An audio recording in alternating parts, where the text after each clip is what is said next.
Praise the lord. మన ప్రభువును మన రక్షకుడైన యేసుక్రీస్తు వారి పరిశుద్ధమైన పూజింపదగిన నామంలో మీ అందరికీ మా హృదయపూర్వక వందనములు.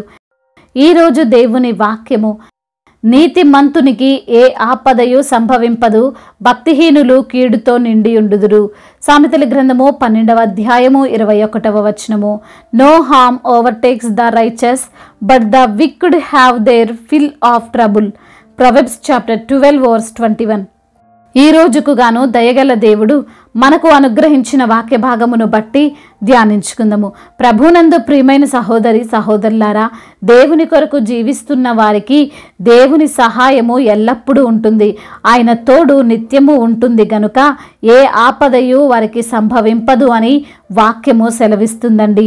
అంటే ఎప్పుడు ఆనందంగా, ఏ కష్టము రాకుండా, ఎటువంటి అనారోగ్యము రాకుండా, ఏ అప్పులు కానీ ఆర్థికపరమైన ఇబ్బందులు కానీ లేకుండా మనము బ్రతకొచ్చు అని ఆలోచించవద్దు. ఆ వాక్య భాగమునకు అర్థము అది కాదు. కానీ ఏ ఆపద వచ్చినా అది మన దగ్గరకు రాదు, మనల్ని ఏమీ చేయలేదు. ఆ రోగానికి, ఆ శ్రమకు, ఆ కష్టానికి మనపైన అధికారము లేదు. ఎందుకంటే మన అధికారి సర్వశక్తి గల దేవుడు. ఆయన మనకు తోడుండగా ఆ బాధలు మనల్ని చూసిపోవడం తప్పితే ఉండిపోవడం ఉండదండి. ఈ లోకంలో అందరికీ కష్టాలు వస్తాయి. మనుషులమైన అందరూ ఏదో ఒక దశలో ఏదో ఒక బాధని అనుభవించాల్సి వస్తుంది. ఏదో ఒక సవాలు వారిని ఎదుర్కొంటుంది. అయితే భక్తిహీనులైన వారు దానిని దాటలేరు. కానీ భయభక్తులు, దేవుని యందు భయభక్తులు గలవారు అనగా నీతిమంతులు దానిని దాటుకొని వెళ్తారు. ఎందుకు అంటే లేఖన భాగములు సెలవిస్తున్నాయి, దేవుని యందు భయభక్తులు గలవారి చుట్టూ ఆయన దూత కావలి ఉండి వారిని రక్షించును అని. దేవుని యందు భయభక్తులు గలవారి ఎడల ఆయన కృప అధికముగా ఉన్నది అని. దేవుని దూత కాపుదల మరియు ఆయన కృప రెండు మనకు రక్షణగా ఉంచాడు. అయితే భక్తిహీనులు కీడుతో నింపబడి ఉంటారు అని లేఖనములో మనం చూడవచ్చు.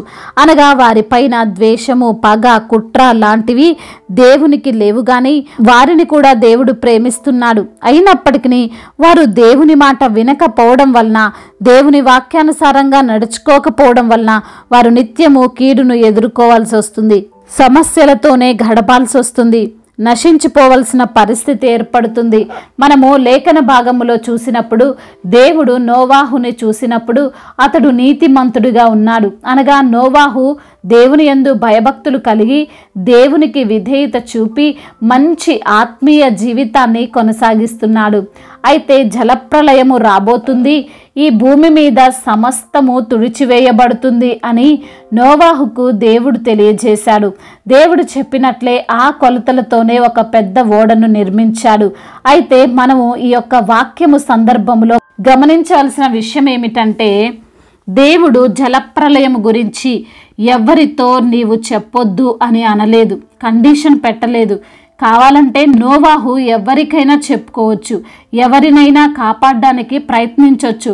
మరి నోవాహు ఆ ఓడ తయారు చేయడానికి లేదా దేవుడు చెప్పిన నాట నుండి ఆ జలప్రళయం రావడానికి దాదాపు 100 సంవత్సరాలు విరామం ఉంది అని లేఖనముల ద్వారా మనము గమనించవచ్చు. మరి ఈ 100 సంవత్సరాల గ్యాప్లో ఎవరికి చెప్పలేదంటారా?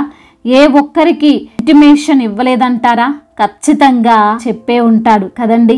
ఎందుకంటే సాధారణంగా, సర్వసాధారణంగా అపాయములో, ఏదైనా ప్రమాదములో ఎవరైనా ఉంటే, కొన్నిసార్లు మన శత్రువులైనా సరే ప్రాబ్లంలో ఉంటే మాట సహాయమైనా చేయడానికి ఇష్టపడతాం.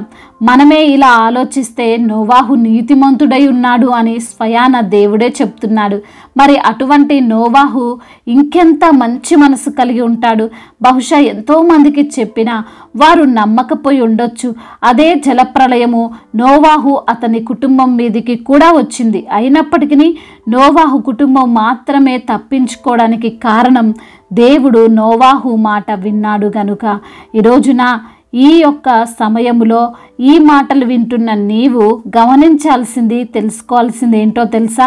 దేవుని మాట వింటే, దేవుని కొరకు జీవిస్తే ఆయనకు విధేయత చూపి నీ యొక్క బ్రతుకును కొనసాగిస్తుంటే ఏ ఆపద నీకు సంభవింపదు. లోకంపైకి వచ్చే వ్యాధులు, కష్టాలు, ప్రతికూల పరిస్థితి బహుశా మనపైకి కూడా రావచ్చేమో, కానీ మనల్ని ఏమి చేయలేవు.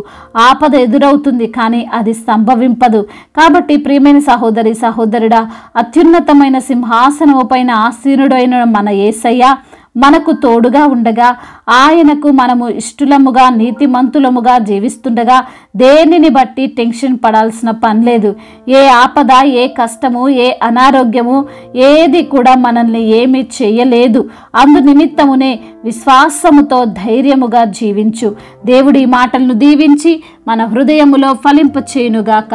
వాక్య భాగమును బట్టి ప్రార్థించుకుందాము. ప్రతి ఒక్కరు కూడా ప్రార్థనలో ఏకీభవించగలరు. ప్రార్థన. మహాశక్తి సంపన్నుడు అయిన మా దేవ, కృపా కనికరములు కలిగిన మా ప్రియ పరలోకపు తండ్రి, గొప్పవాడ, ఉన్నతుడా, సర్వోన్నతుడా, సకల సృష్టికి జీవాన్ని పోసిన దేవ, మీకు వందనములు, స్తోత్రములు ప్రభా.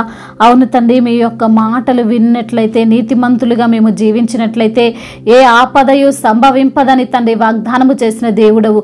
భక్తిహీనులు కీడుతో నింపబడి ఉంటారని తండ్రి మాట ఇచ్చిన దేవుడవు తండ్రి. అవును ప్రభా, నోవాహు మీ పైన ఆనుకొని ఆధారపడి యథార్థముగా అయా మీ యందు, మీ యొక్క మాట యందు నమ్మిక ఉంచి ఓడను సిద్ధపరచుకొని ప్రభా తన యొక్క కుటుంబాన్ని కాపాడుకున్న విధానాన్ని బట్టి మీకు వందనములు తండ్రి.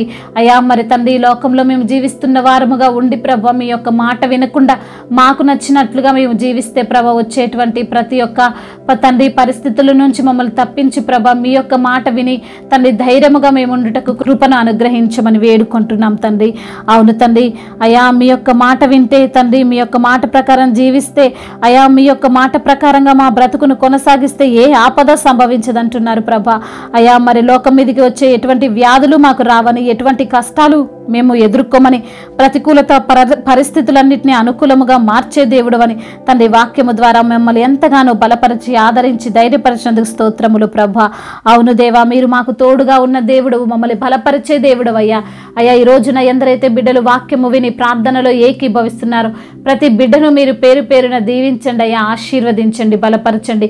మీ కృపాహస్తము వారికి తోడుగా ఉంచండి. మీ యొక్క కనికర హస్తము, కృపగల హస్తము, మీ దయగల హస్తము ప్రతి బిడ్డకు తోడుగా ఉంచండి నా ప్రభా. అయ్యా వారికి ఉన్న ఇరుకులు, ఇబ్బందులు అన్నిటి నుంచి విడుదల దయచేయండి ప్రభా. అనారోగ్య సమస్యలను కొట్టివేసి సంపూర్ణ ఆరోగ్యవంతులుగా వారిని మార్చండి. వారికి ఉన్న బలహీనతలను కొట్టివేసి బలాన్ని దయచండి. వారికి ఉన్న శాపమును కొట్టివేసి తండ్రి ఆశీర్వాదమును దయచండి. వారికి ఉన్న దుఃఖ దినములను సమాప్తము చేయమని వేడుకుంటున్నాము ప్రభా.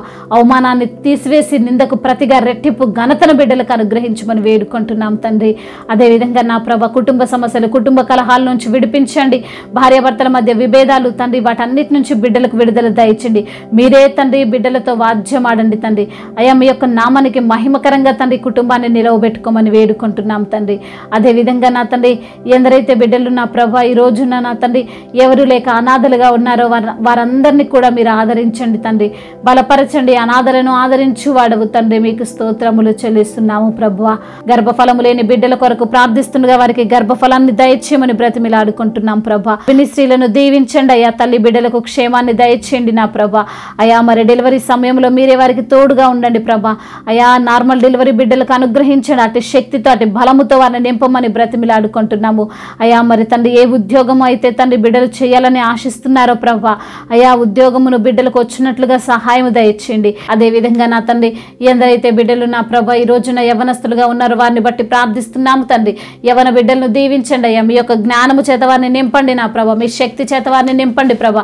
యవన వయసులో తండ్రి గేమ్స్కి ఎడిక్ట్ అయిపోకుండా, అయా చెడు వ్యసనాలకు ఎడిక్ట్ అయిపోకుండా, లోకములో పడిపోకుండా అయా మీ యందు భయభక్తులు కలిగి నీతిమంతులుగా బిడ్డలు జీవించినట్లుగా సహాయం దయచేయండి నా తండ్రి.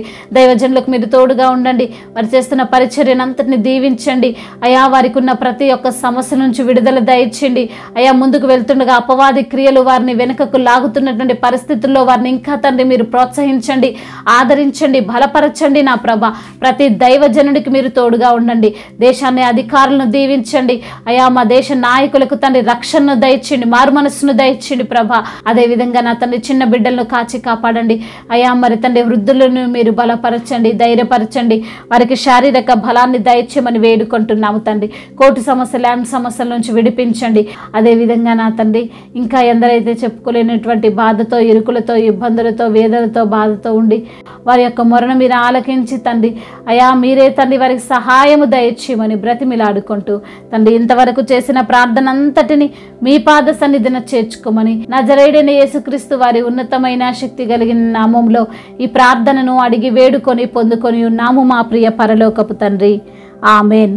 ఈరోజు పెళ్లి రోజు మరియు పుట్టినరోజు జరుపుకున్న వారందరినీ దేవుడు దీవించి సకల మేలులతో, సకల ఆశీర్వాదములతో, కృపాక్షేమములతో, శాంతి సమాధానముతో దేవుడు మిమ్మల్ని నింపునుగాక. మీ యొక్క ప్రార్థన అవసరతలను మాకు తెలియజేయగలరు. మీ కొరకు మేము తప్పక ప్రార్థిస్తాము. మొదటిసారిగా మన యొక్క ఆదరణ వాక్యం చూస్తున్నట్లయితే తప్పకుండా సబ్స్క్రైబ్ చేసుకోగలరు. ఈ వాక్యం మీకు ఆశీర్వాదకరముగా ఉండినట్లయితే అనేకులకు కూడా ఈ వాక్యాన్ని పంపి మీరు కూడా దేవుని యొక్క రాజ్య సువార్తలో పాలిభాగస్తులు కావాలని దేవుని పేరిట మనవి చేసుకుంటున్నాను. May God bless you all. దేవుడు మిమ్మల్ని దీవించి బలపరిచి స్థిరపరచునుగాక.